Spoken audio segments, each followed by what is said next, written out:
Vamos a dar inicio entonces a este estudio bíblico. Tuvimos algún problema técnico, pero ya al parecer va a ser más breve esta reunión porque eh, hay unos problemas técnicos, pero vamos a tratar de aprovechar el tiempo. Hermana Cecilia, voy a pedirle que oremos para iniciar este estudio bíblico. ¿Amén? Amén. Mm. Padre nuestro que estás en los cielos, damos gracias, Señor Jesús, por reunirnos en esta hora para estudiar tu palabra. Te pedimos la bendición, Señor amado, que usted utilice a mi hermano para que pueda, Señor Jesús, predicar su palabra y pueda enseñarnos también. Te pedimos, Señor Dios, que estés con nosotros, en el nombre del Padre, del Hijo y Espíritu Santo. Amén. Amén. Bien, les saludo, hermano Cecilia, hermano Alex, Daniela también. Eh, Vamos a dar inicio entonces a este estudio. Quedamos al final, estamos estudiando, ¿cierto?, el Evangelio de San Juan. Lo último que estuvimos viendo fue el capítulo 2 que habla sobre el primer milagro de Jesús, ¿cierto? Quedamos hasta el versículo 7 y de ahí vamos a seguir en adelante. Evangelio de San Juan, capítulo 2 sobre el primer milagro de Jesús. Esto es cerca del año 30 después de Cristo y vamos a seguir desde el versículo 7 en adelante. El versículo 7 entonces dice, les dice Jesús, llenad estas tinajas de agua, y las llenaron hasta arriba. Cuando Jesús le dice llenar estas tinajas de agua, él ya está dando instrucciones, ¿cierto? Pero no eran instrucciones que provenían de él, sino que eran instrucciones que provenían del Padre, ¿cierto? ¿Por qué? Porque ya en ese momento, como habíamos comentado la semana pasada, él ya dejó esa dependencia o esa sumisión a María, Pero ¿para qué le ponéis empezó tanto a color? Vete hasta someterse acá y vete aquí, completamente, po. ¿cierto?, al Padre, y por eso empieza a obedecer las órdenes. Ahora, y dice después, y la llenaron hasta arriba, ¿cierto? Es decir, presenta todo cuando dice la llenaron hasta arriba, presenta todo lo que el hombre puede hacer, ¿cierto? Más allá de lo que sobrenaturalmente puede hacer Dios, lo que el hombre podía hacer hasta ese momento era solamente llenar las tinajas con agua, ¿cierto? Y lo que pasó después ya es resultado, ¿cierto?, del poder de Dios para hacer los milagros, precisamente este primer milagro del Señor. El versículo 8 nos dice, y les dice, sacad ahora y presentad al ¿Mm? maestresala, ¿cierto? Bueno, y eso fue todo lo que fue dicho y lo que fue hecho en ese lugar, porque además hubieron testigos, ¿cierto?, que fueron precisamente las personas que fueron mandadas a llenar las tinajas con agua, ¿ya? Ese detalle importante, más adelante vamos a entender por qué. Versículo 9 dice, y cuando el maestresala gustó el agua hecha vino, que no sabía de dónde era, y abajo dice entre paréntesis, aunque lo sabían los sirvientes que habían sacado el agua, el maestresala llama al esposo. Bueno, desde luego esta situación, ¿cierto?, había ocurrido en presencia de 4 personas solamente, ¿cierto?, que son las personas que habían estado encomendadas para llenar las vasijas con agua. Eh, Versículo 10, y le dice, ¿cierto?, el maestresala al esposo, le dice las siguientes palabras: todo hombre pone primero el buen vino y cuando están satisfechos, entonces lo que es peor. Mas tú has guardado el buen vino hasta ahora, ¿cierto? No significa que estaban, digamos, intoxicados o alcoholizados en ese momento, como algunos lo suponen, ¿cierto? Algunos estudiosos teológicos suponen que ya estaban todos ebrios en ese momento y por eso el maestro Sala hace ese comentario, pero no se refería a eso. Eh, Sino que en realidad ya habían bebido mucho, habían disfrutado, lo habían pasado bien, habían compartido, ya con un vino de calidad, pero cuando reciben este vino, ¿cierto?, que finalmente es el primer milagro que hace Jesús, se dan cuenta que el vino era de mejor calidad que el primero, en circunstancia que la tradición era primero servir el de buena calidad, y cuando ya estaban todos ebrios, servir el vino regular o el vino malo, porque lo más probable es que no lo notaran, pero el maestresala, que al parecer no estaba en una condición etílica, él, ¿cierto? Y además que era experto catador, ¿cierto? Se da cuenta de que habían puesto un vino de mejor calidad en la segunda instancia, ¿cierto? Y por eso le hace ese comentario al novio. Por eso le dice, guardaron lo mejor para el último. Pero esto no era algo que ellos hubieran hecho algo intencional, sino que fue parte del milagro que el Señor hizo, ¿cierto? Y esto, por supuesto, que da lugar eh, a muchas predicaciones, ¿cierto? Esta sola porción de la palabra. Después dice el versículo 11, este principio de señales hizo Jesús en Caná de Galilea, ¿ya? Y ahí ya nos queda claro con estas palabras bíblicas, ¿cierto?, que fue el primer milagro de Jesús, cuando dice este principio de señales hizo Jesús en Caná de Galilea. ¿Ya? Eh, bueno, él obró en ese lugar y por supuesto que después iban a haber muchos más milagros que los vamos a ir estudiando, ¿cierto? A través de los evangelios sinópticos, ¿cierto? Que van relatando toda la vida y el acontecimiento, los acontecimientos, mejor dicho, que estuvieron alrededor de la vida de Jesús cuando él estuvo aquí en la tierra, ¿cierto? Eh, y después dice, y manifestó su gloria, sus discípulos creyeron en él, ¿cierto?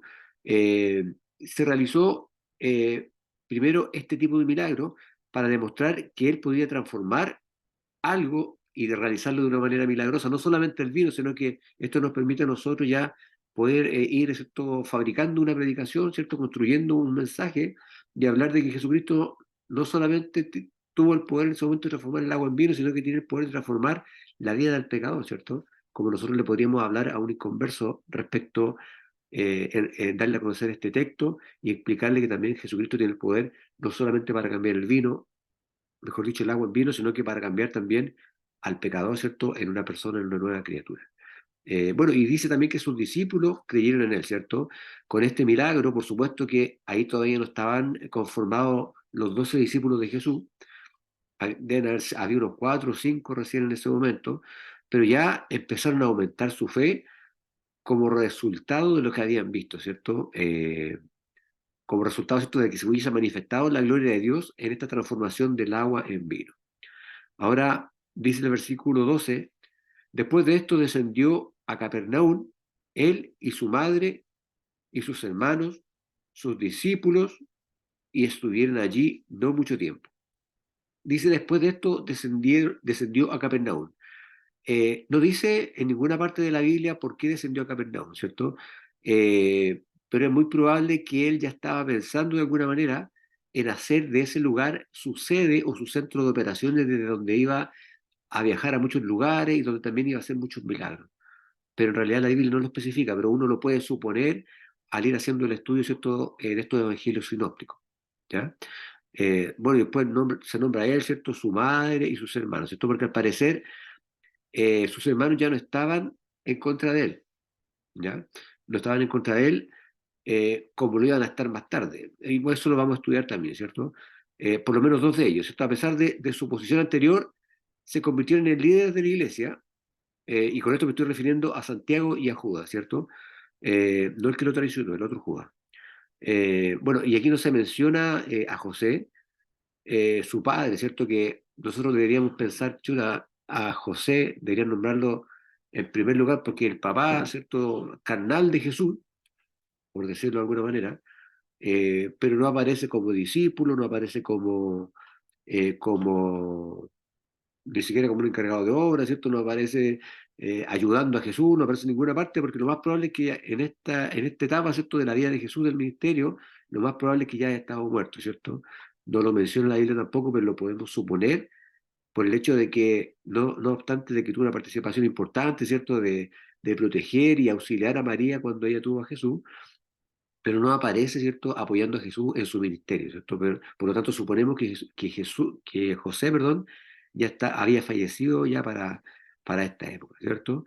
Después habla, ¿cierto?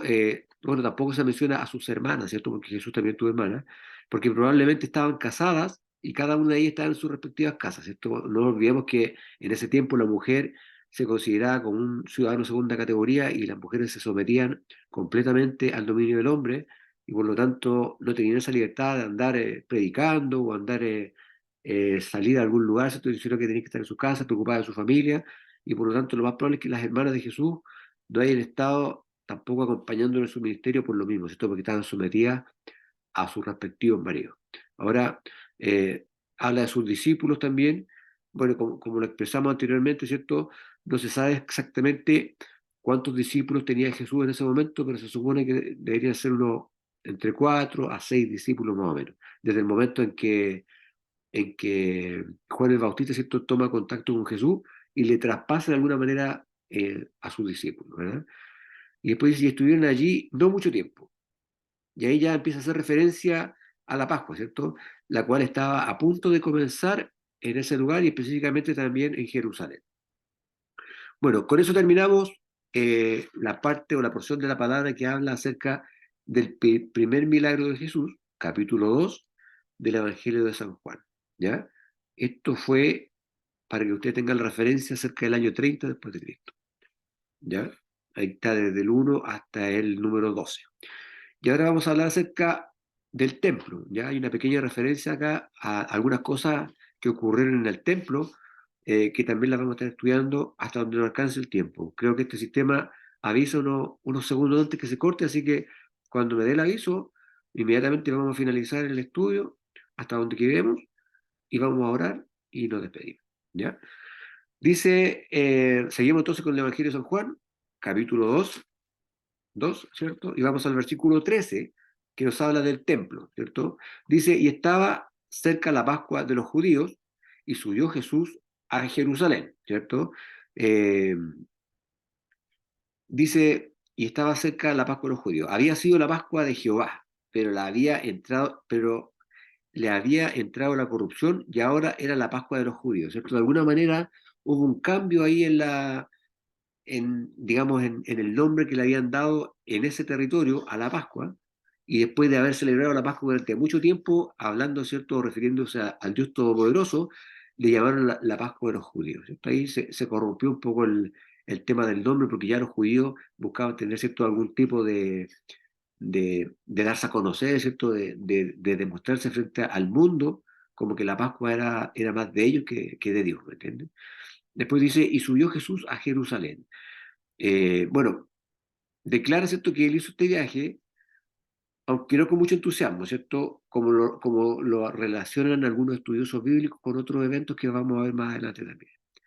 Dice el versículo 14, y halló en el templo a los que vendían bueyes y ovejas y palomas, y a los que cambiaban dinero sentados. Probablemente se refería al atrio de los gentiles, ¿cierto? Después usted lo puede buscar, esa expresión se ocupaba mucho en ese tiempo y se ocupa ahora, ¿cierto?, cuando uno estudia teología, para referirse al lugar donde se sentaban las personas que vendían en el templo. Eh, pero no fue, en definitiva, que Jesús se haya opuesto a la venta de animales en ese lugar, ¿ya? Sino que lo que a él le molestó, y esta es una de las, yo creo que es la única, sí, de acuerdo a lo que yo recuerdo, el único momento en el cual Jesús se airó, ¿cierto? Se enojó mucho. Por supuesto, es una ira santa, ¿verdad? Todo lo que se ora hace es santo, aunque él se enoje, sigue siendo una ira santa, pero se enojó en ese momento, pero no era porque estaban vendiendo animales, porque era una costumbre de la época, sino que lo que a él le molestó fue el lugar donde se estaba realizando esta venta, ¿cierto? Por eso él se opuso a esta situación, ¿cierto? Y fue lo mismo que pasó con los cambistas, ¿cierto? En esa época también había mucho cambio, ¿cierto? De moneda, de cosas de valor, ¿cierto? Mucho trueque, eh, pero él, no era esa la situación que le molestaba, lo que le molestaba era el lugar que se estaba utilizando para realizar esas transacciones comerciales, que precisamente era el templo, ¿cierto? Él con esa ira estaba demostrando exigiendo que hubiera un respeto por el lugar en donde, ¿cierto?, se buscaba esa llenura de parte del Señor por las personas que seguían o que querían, ¿cierto?, seguir al Señor de alguna manera, ¿cierto? El versículo 15 dice, y echó un azote de cuerdas, los echó a todos del templo con las ovejas y los bueyes, y desparramó los dineros de los que cambiaban dinero y volcó las mesas, ¿cierto? Eh, bueno, ese echó un azote de cuerda, de alguna manera, si lo vemos en forma metafórica, representa la primera purificación que hace el Señor del templo, en términos físicos, pero también en términos espirituales, ¿cierto? Cuando lo empieza a agarrar a azote a los cambistas, a los animales, empieza a volar las palomas, empieza a dar vueltas las mesas, es una forma de purificación que hizo el Señor del templo, ¿cierto? De forma física, era el mismo Dios hecho hombre que está demostrando, ¿cierto?, en términos físicos, una limpieza de ese lugar que ya se estaba contaminando por esas ventas que no correspondía que se hicieran en un lugar santo, ¿cierto? Y después dice, eso está relatado también en Mateo 21:12. Usted lo puede ver, ahí está con un poco más de detalle también. Después dice, ¿cierto?, que los echó a todos del templo con las ovejas, los bueyes, y desparramó los dineros de los que cambiaban dinero y volcó las mesas, ¿cierto? Bueno, y eso en definitiva él lo hizo conforme a las escrituras, ¿cierto? En el Salmo 69:9 se relata esta situación, ¿ya? Eh, de alguna manera, si lo vemos espiritualmente, yo creo que la iglesia moderna también es un poco culpable de este pecado, ¿ah? Porque en las grandes corporaciones, en las grandes iglesias, se ve muchos hermanos que venden cosas dentro de la iglesia. De repente llegan hermanos con corbata, o llegan hermanos, no sé, vendiendo cosas que no tienen nada que ver con el Señor, y aunque fuera así, yo creo que es como parte de este mismo pecado, por decirlo de alguna manera. Hermanas vendiendo cosas para comer, no sé, me parece que no es lo correcto hacerlo dentro del templo, ¿cierto? No es porque nos pongamos religiosos, pero hay lugares y lugares para hacer las cosas. Realmente uno puede hacer un beneficio, ¿cierto? Y ocupar el templo para vender algo, ¿cierto? Para juntar recursos, para construir o para ayudar a alguien, pero en un servicio, ponerse al final del servicio en la puerta a vender lo que sea, yo creo que ya ahí estamos incurriendo en estas mismas prácticas que en ese tiempo el Señor se estaba airando, ¿cierto? Y que por supuesto que realiza esta purificación en términos físicos de lo que se estaba haciendo en ese lugar y que a él, por supuesto, que le molestaba de sobremanera. Eh, Después en el versículo 16 dice, y a los que vendían las palomas dijo, quitad de aquí esto, ¿cierto? La tradición dice que él abrió las jaulas y dejó libre a las palomas, ¿cierto? Que volaban por encima de la gente. Bueno, y todo lo que ocurrió también, ¿cierto? Cuando dio vuelta a las mesas, que una hecatombe tremenda, ¿cierto? Y los religiosos de esa época rajaban vestiduras, ¿cierto? Viendo que esta persona que había aparecido, que ya muy poco tiempo, ¿cierto? En el escenario público ya estaba generando una controversia tan grande, ¿cierto? Como realizar esta acción que el Señor, por esa ira santa que tuvo de que estuvieran profanando un lugar tan especial, estaba haciendo, ¿cierto? Ya estaba generando tremendas polémicas en esa situación. Eh, bueno, y el versículo dice, bueno, y el Señor dice, y no hagáis la casa de mi padre casa de mercado, ¿cierto? Una palabra muy importante porque con esta declaración, en esencia, lo que él está diciendo es que él es el Hijo del Altísimo, o sea, no está diciendo, no está, digamos, hablando de nadie más, sino que está hablando de él mismo, en definitiva, porque dice, y no hagáis la casa de mi padre casa de mercado, ¿cierto? O sea, está diciendo, es la casa de mi padre, la que tenemos que respetar, y si yo digo que es la casa de mi padre es porque yo soy su hijo, ¿cierto? Soy hijo del Altísimo. El versículo 17 dice, entonces se acordaron sus discípulos que está escrito, porque me consumió el celo de tu casa, ¿cierto? Eh, esa referencia bíblica, no me recuerdo dónde está, lo vamos a buscar, pero prefigura el oprobio y la agonía que le acontecería al siervo justo de Dios en su pasión por el honor de Dios, ¿cierto? Después viene mucho más adelante, ¿cierto? El tema de la crucifixión y ahí como que de alguna manera uno lo puede contraponer, ¿cierto? A este suceso en particular que ocurrió, eh, ahí uno se da cuenta que se genera una prefiguración del oprobio o de la agonía que sufrió Jesucristo en la cruz, ¿cierto? Por supuesto que acá recién estaba empezando su ministerio, siente una ira tremenda porque se estaba profanando el templo de su padre, ¿cierto? Eh, y esto finalmente acontece para que se cumpliera, ¿cierto?, la palabra cuando dice, porque me consumió el celo de tu casa, que lo vamos a buscar después porque no tengo esa referencia. Lo vamos a dejar anotado para buscarlo después, versículo 17. Ahí se lo voy a hacer llegar. El versículo 18, aquí ya, bueno, vamos a leer el versículo 18, dice, y los judíos respondieron y le dijeron, ¿qué señal nos muestras de que haces esto? ¿Cierto? Bueno, tiene que ver con la oposición, o mejor dicho, con la incredulidad que Jesús creaba en los religiosos de esa época, ¿cierto? Todo muy perfectito, todo muy compuesto, todo muy pulcro, ¿cierto? Bien vestido, con su escritura, ¿cierto? Con la Torá debajo del brazo, y se veía muy recto y todo, pero se dan cuenta de que aparece un tipo que no venía a generar, no venía a levantar un imperio, ¿cierto? Ni a derrocar lo que ya estaba creado, sino que venía a entregar un mensaje de paz y amor, ¿cierto? Venía a cambiar las reglas religiosas, venía a derogar unas cuantas, a crear otras tantas. Entonces, eh, por eso los judíos empiezan a exigir una señal de alguna manera, ¿cierto? Y le dicen, ¿qué señal nos muestras de que haces esto, ¿cierto? Bueno, la interpretación apropiada, en definitiva, es que ellos le dijeran cuál es la señal que nos muestras de que tú eres el Mesías. Decía, en definitiva, eso era lo que los judíos querían. Era una señal para saber eh, si él era o no era el Mesías esperado, ¿cierto? Eh, y por eso le decían, por cuanto, si tú eres el Mesías, o mejor dicho, ¿por qué tú haces todas estas cosas, ¿cierto? ¿Cuál es la señal definitiva de que tú eres el Mesías? Eso es lo que los judíos, dentro de su incredulidad y dentro de su religiosidad, ellos querían saber, ¿cierto? De qué manera poder tener la certeza a ciencia cierta de que esa persona, ese revolucionario, ese predicador que había aparecido en ese lugar, como lo querían llamar de cualquier manera en esa época, era verdaderamente el Hijo de Dios, ¿cierto? Era el Mesías que durante tantos años habían estado esperando y hasta el día de hoy, ¿cierto? El pueblo de Dios sigue esperando al Mesías. Y ya estamos en los tiempos finales, hermano. Todas las profecías, los estudios bíblicos hablan de que ya está por manifestarse la figura del inicuo, que Dios lo reprenda en esta hora. Tenemos que fortalecernos, tenemos que seguir orando por el pueblo de Israel, tenemos que seguir orando por nuestras almas, que no nos deslicemos, que no nos volvamos atrás, y por las personas que no conocen a Cristo, tenemos que seguir trabajando para traer más almas a las plantas de Cristo, porque finalmente es una lucha espiritual, el bien, el mal, y los que se van con el Señor y los que se van con el diablo. Así que tenemos que seguir haciendo iglesia, tenemos que seguir saliendo, predicando el Evangelio y hablándole a las personas de esta salvación tan hermosa.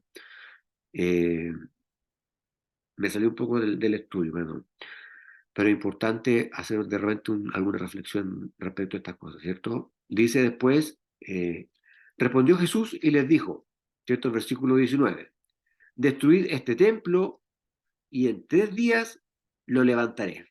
Ahí los judíos se volvieron locos porque se demoraron mucho tiempo en construir el templo y aparece este personaje súper controvertido y le dice que en 3 días lo va a construir.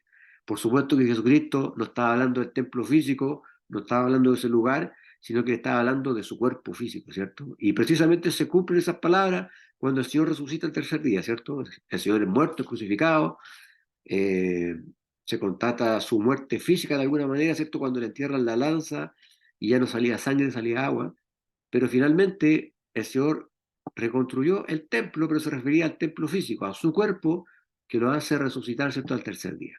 Por supuesto que en ese momento era un zapato chino para los judíos, no entendían nada y ellos pensaban que se refería precisamente al templo físico, ¿cierto?, que no era a lo cual se estaba refiriendo el Señor. Eh, Sino que se refería a su cuerpo. No olvidemos, ¿cierto?, que ese templo fue construido por Herodes, ¿cierto? Un gran constructor, es lo único que podemos destacar de él, que era un gran constructor, ¿cierto? Maravilloso templo que construyó. Bueno, y dice, y en 3 días lo levantaré, ¿cierto? Ahí está hablando de su resurrección, ¿cierto? De su resurrección, y que exactamente ocurriría 3 días después de la muerte. O sea, Dios, como predicaba mi hermano Esteban el domingo pasado, es omnisciente, ¿cierto? Él sabe todo lo que pasa, y él sabía, por supuesto, que iba a resucitar y cuántos días se iba a demorar en hacerlo, ¿cierto? Por eso le dice, en 3 días lo levantaré, se refiere al templo físico. No solamente Jesús tenía un templo físico, sino que cada uno de nosotros somos templo del Espíritu Santo, así que tenemos que cuidar este cuerpecito, tenemos que cuidar nuestra alimentación, tener cuando hacer deporte.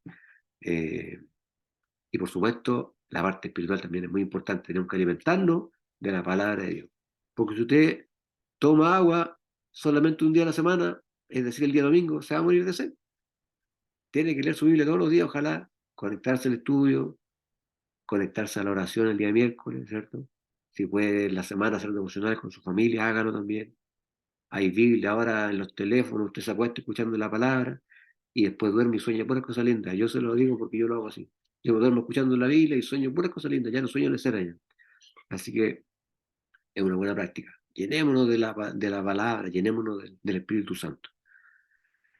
En el versículo 20 dice, dijeron luego los judíos, en 46 años fue este templo edificado y tú en 3 días lo levantarás.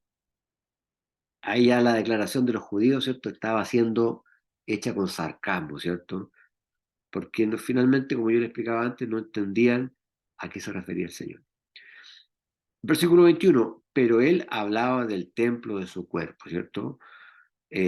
Bueno, fue dicho y después fue hecho, ¿cierto? Sin embargo, cuando en un principio él hizo esta declaración, es probable que señalaba su cuerpo, pero aún así ellos no habían comprendido el significado de lo que él le estaba diciendo, ¿cierto?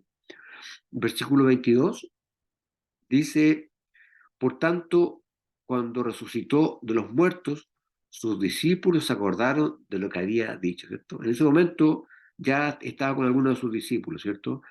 Y claro, los discípulos cuando lo ven resucitar se acuerdan de estas palabras que había dicho el Señor y ahí empiezan a creer con más fuerza que realmente ese personaje que había resucitado era el Hijo de Dios, ¿cierto? Y creyeron a la Escritura y a la palabra que Jesús había dicho. Bueno, puede ser que aquí se refiera al Salmo 16:10, ¿cierto? ¿Por qué? Porque la fe divina está siempre basada en las Escrituras, ¿cierto? Cuando uno tiene una convicción divina de algo, siempre lo puede contrastar, mejor dicho, con la Biblia, ¿cierto? Ahora, el versículo 23 dice, y estando en Jerusalén en la Pascua, en el día de las fiestas, muchos creyeron en su nombre viendo las señales que hacía.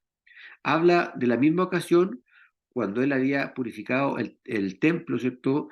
Que lo vimos en los versículos 14 y 17, la misma situación, para que no se confundan términos cronológicos, ¿cierto?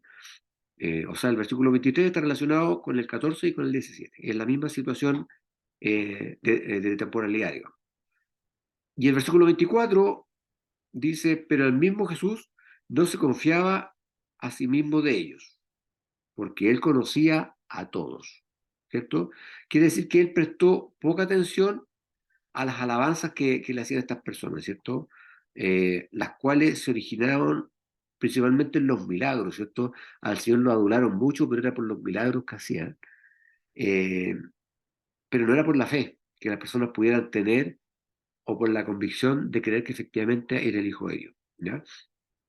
Sino que por eso yo les digo que la fe verdadera tiene que basarse no solamente en lo que uno pueda ver, porque no nos olvidemos que el diablo también tiene potestad de hacer milagros, también puede hasta resucitar a un muerto, pero eso son cosas que nosotros vemos por la vista. Nosotros tenemos que, cuando nos presentan algo, algo sobrenatural, tenemos que contrastarlo con la palabra. Por eso que el Señor era medio reticente a todas estas adulaciones, porque claro, lo adulaban mucho al ver todos los milagros y prodigios y cosas que hacía, pero todo hay que contrastarlo, ¿cierto? La fe tiene que ser una fe bíblica, todo se contrasta con la palabra de Dios que siempre es verdadera, ¿cierto? Eh, no solamente con observar expresiones exteriores, ¿cierto? De sobrenaturalidad, ¿cierto? Porque también hay potestades diabólicas o malignas que pueden hacer cosas que a nosotros nos pueden sorprender, nos pueden deslumbrar. Ahora mismo los gringos, ¿cierto? Pueden tener la capacidad de hacer aparecer cosas en el cielo, imágenes, pueden cambiar el clima, etcétera. Así que no se guíe por los ojos, guíese por el Espíritu, ¿cierto? Pídele discernimiento a Dios y todas las cosas, con la Biblia en la mano tenemos que contrastarlas. ¿Amén? Eh, Después dice, ya, ahí me están avisando que me queda poco tiempo, así que vamos a quedar hasta acá, hasta el versículo 24, y le voy a pedir al hermano Alex, si está por ahí, que nos despida con una oración, hermano, si es posible.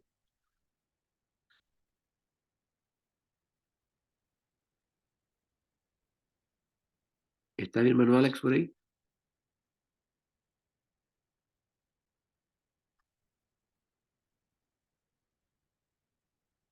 Ya, no se preocupe. Entonces, eh, Dani, porfa, termínanos con una oración. Muchas gracias.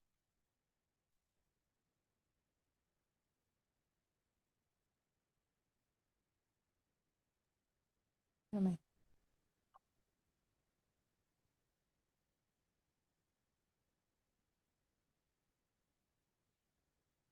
Amén. Amén. Gracias, Señor, te damos, Padre bendito, por este estudio, Señor amado. Gracias te damos, Señor, por poder aprender, Señor, cada día de tu palabra, Señor.